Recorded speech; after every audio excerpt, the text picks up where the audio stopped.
rezeki sama percintaan itu nggak bisa selaras. Tapi kalau misalnya kalian dapat itu dua selaras, itu berarti memang udah rezeki kalian.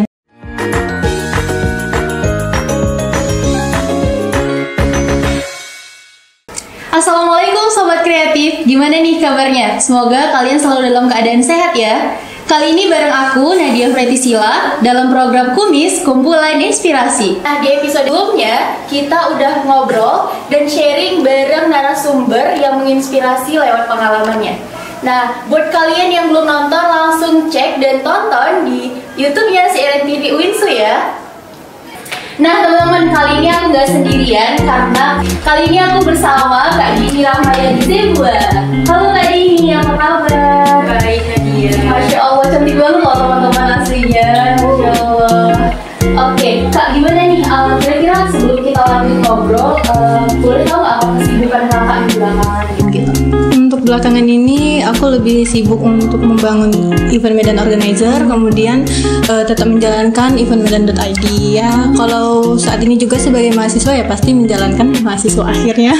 Oke gitu. Nah teman-teman, Kak Dini merupakan mahasiswa FDK Winsu. Mungkin dari teman-teman sekalian ini udah ada yang kenal ya sama Kak Dini, tapi buat yang belum kenal, Kak Dini merupakan kreator digital dan juga brand ambassador. Gak cuma satu brand, tapi ada banyak brand ya Kak ya? Iya. Dari Gojek, Pegadaian, wah Masya Allah keren banget. Selain itu, Kak Dini juga merupakan founder dan CEO event Medan.id. Keren banget nih. Ini merupakan salah satu bintang tamu kita yang sangat menginspirasi. Jadi Kak Dini ini kan fokusnya di media sosial ya Kak, lumayan aktif di media sosial. Nah teman-teman, fun fact-nya, di balik itu ternyata ada cerita nih dari Kak Dini yang pernah rehat dari sosial media. Itu gimana sih Kak? Boleh tolong diceritain nggak? Oke, sebenarnya tepatnya itu aku lagi ngerasa gimana ya, kayak jenuh aja gitu kan. Pertama aku tuh dulu bangun all shop gitu kan, dan udah cukup besar. Nah udah cukup besar, tapi ternyata di saat zaman COVID itu aku harus bangkrut lah kita bilang ya, kebangkrut. Terus aku otomatis merugi dan aku harus tetap membayar pengeluaran untuk barang-barang. Nah aku tuh stres banget ya kan, lihat teman-teman aku semua pada berkembang, terus mereka semua pada mulai dapat pemasukan, sedangkan aku malah masuk ke titik kehancuran kalau dibilangan. Titik terendah ya. Titik terendah.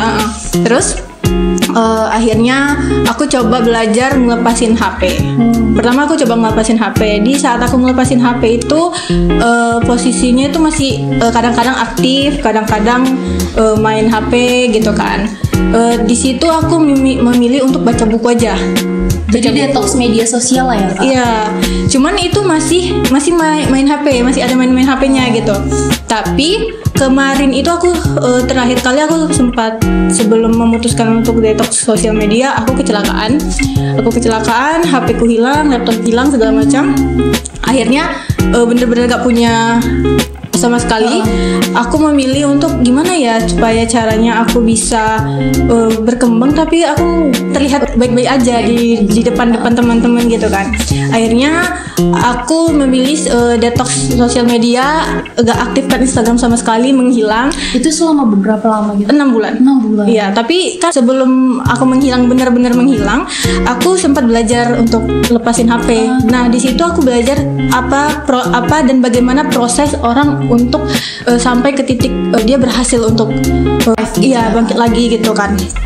Nah, aku coba di situ, aku 6 bulan menghilang. Selama 6 bulan itu aku belajar nabung.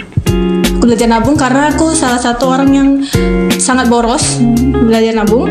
Kemudian aku cari kerjaan gini, kayak apa ya kerjaan yang bisa aku kerjain tapi aku nggak perlu pakai HP, aku nggak perlu keluar rumah, aku nggak perlu bersosialisasi sama orang-orang gitu kan. Akhirnya aku lihat ada Instagram, media-media gitu, kayaknya ini cocok nih. Aku nggak perlu tampil di kamera, aku nggak perlu keluar rumah, dan aku nggak perlu punya HP. Nah itu dia, karena kalau Instagram ini kan bisa di mana aja. Iya, bisa di HP saudara, bisa di HP, bisa login di mana aja. Iya, bisa di mana aja gitu. Jadi setiap tengah malam lah di situ aku baru menjalani event Medan itu. Aku bangun. Awalnya aku pokoknya teman-temanku nyari aku itu di mana. Padahal sebenarnya aku melihat mereka dari Instagram Even Medan, tapi nggak ada yang tahu sama sekali. Dan di saat lagi membangun, di saat kita lagi lagi proses 6 bulan itu, jangan pernah menghubungi orang. Aku memilih untuk nggak menghubungi orang karena itu bisa membuat aku kayak nanti tiba-tiba dia ngajak main, terus aku langsung tidak konsisten lagi untuk langsung pengen pamer kegiatan gitu deh selama 6 bulan. Berarti perjalanannya luar biasa ya Kak, yang awalnya itu bangun bisnis, terus rupanya ada titik jatuhnya lah ya, namanya juga usaha gitu kan Kak, terus juga HP hilang gitu-gitu. Nah ternyata rintangan-rintangan itu yang membuat Kakak udah aku mantep nih untuk berhenti dulu dari media sosial, dari tampil gitu kan Kak. Nah jadinya malah ngebangun Even Medan Organizer gitu ya Kak. Even Medan gitu ya Kak. Iya, awalnya sih Even Medan Dari pengalaman detox media sosial Kakak ini, kira-kira apa yang paling berkesan gitu Kak dari perjalanan membangun Even Medan ataupun detox media sosial? Karena saat itu juga di saat 6 bulan itu memang fokusnya untuk ngembangin diri, untuk memperbaiki diri. Jadi sebelum aku bangun bener-bener Even Medannya, aku coba IO. Ternyata aku ditolak dan aku tuh nggak tahu kenapa aku ditolak gitu kan. Jadinya itulah aku mikir apa bikin IO aja ya gitu. Karena kan kalau dibilang itu salah satu kegagalan ya. Tapi kalau misalnya kita berpikir bahwa kegagalan itu adalah suatu hal yang membuat kita terpuruk, atau kegagalan itu adalah sebuah kegagalan yang benar kegagalan dan nggak bisa kita bangkit lagi, itu salah. Malah kegagalan itu yang membuat kita, oh ternyata kita gagal di sini. Kalau kita berhasil di sini, kayak mana ya rasanya? Kayak gitu. Jadi oke, kita coba. Jadi kita coba. Akhirnya aku buka Even Medan. Setelah aku buka Even Medan, aku coba lagi IO. Tapi bukan IO yang benar-benar IO ya. Aku coba IO-nya jadi IO-nya Putri Hijab di tahun 2023 kalau nggak salah. Ya di situ karena mereka lihat background Even Medan, akhirnya aku diterima. Oh gitu, Masya Allah. Nah dari yang awalnya teman-teman gak diterima IO, sekarang malah Kak Dini yang buat IO-nya. Masya Allah, keren banget ya. Jadi kayak ternyata kegagalan itu jangan dipandang sebuah suatu kayak masalah gitu. Jadikan peluang untuk kita bisa membuat hal yang baru. Kita tuh bisa buat sendiri ternyata gitu ya Kak ya. Waduh keren banget, Masya Allah. Nah dari perjalanan Kak Dini yang detox sosial media, yang gagal terus coba lagi, yang menjadikan Kak Dini seperti sekarang. Nah dilihat juga di Instagramnya jadi beauty enthusiast ya Kak, di Wardah gitu. Masya Allah keren banget. Nah fun fact-nya teman-teman, Kak Dini ini punya cerita setelah melewati perjalanan itu dia nggak tertarik lagi sama pacaran. Itu gimana tuh Kak, boleh diceritain nggak? Oke. Kalau dibilang tidak tertarik sama pacaran, sebenarnya masih tertarik untuk pacaran. Tapi di saat aku kehilangan yang namanya pacar ya, di saat aku kehilangan lagi galau ya pacar, rezeki aku itu malah bagus-bagusnya. Masya Allah. Iya, kayak kalau kehilangan pacar, kok rezekinya malah bagus gitu kan. Kalau misalnya aku pacaran lagi, nanti rezeki aku kurang bagus gak ya? Kayak gitu, mikir kayak gitu. Terus aku juga yang termasuk tipe yang bucin ya. Kita bilang bucin ya. Bucin. Dan bahkan kalau bisa aku ngasih seluruh waktu aku untuk cowok aku gitu ya kan. Tapi aku memilih untuk oke, kita nggak usah pacaran lagi. Aku nggak memilih untuk pacaran lagi. Aku nggak mau dekat sama siapa lagi karena itu bisa mengganggu pekerjaan aku. Menurut aku ya, punya cowok itu ribet. Punya PDKT itu ribet, HTS itu ribet, punya pacar ribet. Dan aku tuh udah cukup ribet dengan IO, dengan Even Medan. Menurut aku udah cukup ribet sih itu. Jadi aku nggak mau nambah beban lagi. Aku memutuskan untuk gak pacaran. Dan tepatnya lebih untuk menutup diri dari cowok-cowok gitu lah. Nah teman-teman, ternyata ada hikmahnya mengapa Allah larang kita pacaran ya. Biar kita lebih fokus sama diri kita sendiri. Malah semenjak fokus itu kayak oh ternyata ini hikmahnya nggak boleh pacaran. Tapi aku bukan ngelarang teman-teman buat gak pacaran. Aku juga salah satu yang gak sangat bukan yang tidak mendukung untuk pacaran gitu ya, bukan yang kayak gitu. Tapi ternyata di balik ada hukum untuk melarang pacaran itu ternyata ada ini gitu loh. Kalau kalian bilang, kalau pernah lihat rezeki sama percintaan itu nggak bisa selaras. Iya, ada tuh yang namanya kata itu sulit selaras. Tapi kalau misalnya kalian dapat itu dua selaras, itu berarti memang udah rezeki kalian. Tapi kebanyakan itu nggak bakalan bisa selaras. Jadi aku memilih tidak dengan pacaran. Kalau memang ada yang mau, oke kita langsung nikah aja gitu. Oh gitu. Nah buat teman-teman yang mau serius, Jadi tapi kalau aku lebih milih ngembangin karir aja. Aku udah nggak fokus ke hal-hal kayak gitu lagi. Ya, saat ini memang lagi fokus untuk diri sendiri ya Kak. Gitu. Nah tadi tuh udah keren banget ya, seorang founder dan CEO, juga brand ambassador, juga endorse ya di sosial medianya. Nah itu gimana sih Kak bisa mencapai sampai di tahap-tahap itu tuh gimana gitu? Oke. Setelah aku bangun Event Medan tuh Iya. Aku coba Gojek. Enggak, sebelum Gojek aku coba GoPay ambassador. Nggak lulus. Iya, karena di situ memang nggak niat. Maksudnya niat aku tuh tidak terlalu untuk situ gitu, yang kayak cuma coba-coba aja. Kemudian buka lagi Gojek Kampus Ambassador, itu yang batch pertama. Dan ternyata lulus. Baru ketemulah teman-teman yang ternyata teman-teman di Gojek itu ambis banget dan mereka memang yang udah berpengalaman kegiatan-kegiatan kayak gitu kan. Terus aku kayak minder gitu sama mereka gitu kan. Ternyata teman-teman aku itu yang dari semester awal itu mereka yang udah aktif, udah berpenghasilan lewat kegiatan-kegiatan luar kampus gini. Dan aku tuh malah baru terjun gitu. Jadi ada rasa menyesal gitu kan. Insecure juga. Iya gitu. Tapi ternyata aku memandang mereka, wah mereka keren banget. Mereka tuh ternyata aktif banget, udah punya uang gini. Tapi setelah cerita-cerita, setelah masa Gojek Kampus Ambassador selesai, mereka ternyata Kak Dini juga keren kali loh punya IO kayak gitu kan. Jadi kayak ternyata apa yang kita lihat di orang mereka keren, ternyata kita belum merasa rendah gitu kan.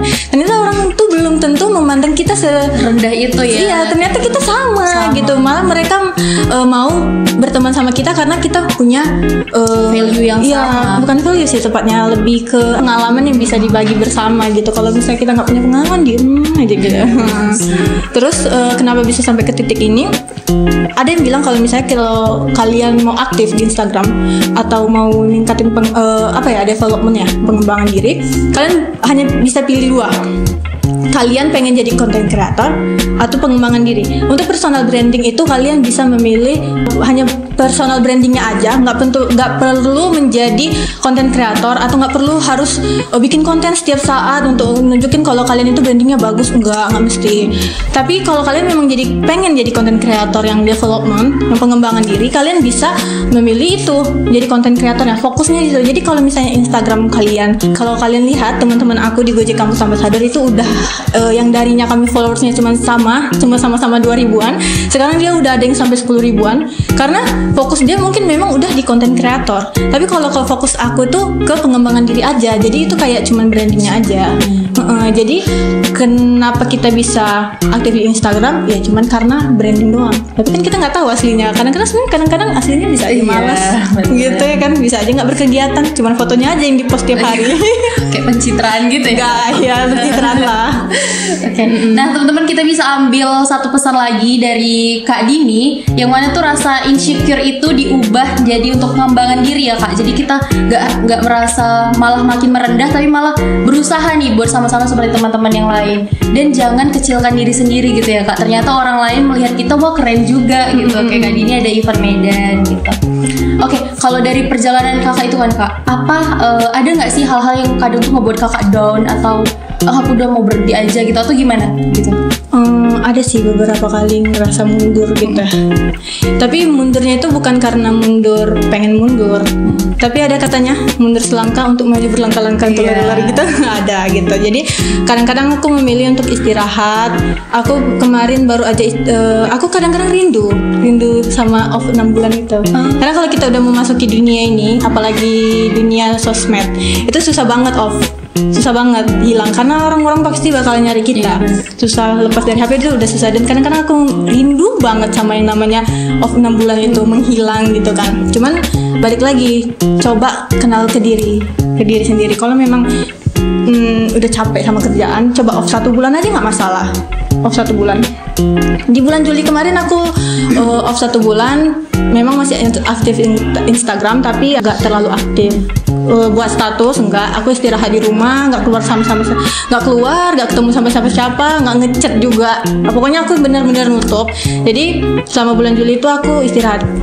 Gini, kalau kita mau apa ya, mau berkembang juga, kita juga harus kenal sama diri kita sendiri. Kalau kita nggak bisa melihat batasan di dalam diri kita sendiri, itu pasti ada titik kita capek. Jadinya karena kita udah terlalu melesat naik ke atas, itu bakalan cepat turunnya. Tapi kalau kita kenal sama diri kita sendiri, ketika kita merasa capek di atas, nggak masalah kita untuk turun. Nggak perlu kita apa ya, kalau dibilang, kita nggak perlu membuat diri kita itu harus terus di atas gitu. Jadi kita harus ada fase kita, ya udah nggak masalah turun, nggak apa-apa pelan-pelan. Iya, nggak masalah turun, nggak masalah kita kehilangan beberapa job pekerjaan untuk diri kita sendiri. Apa namanya ya, Gen Z ya.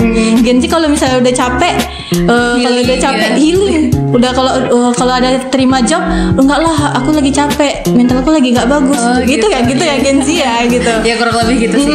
Tapi ya memang itu lebih baik seperti itu gitu. Kalau kita masih di pengalaman seperti ini, tapi kalau udah memasuki dunia kerja ya beda lagi.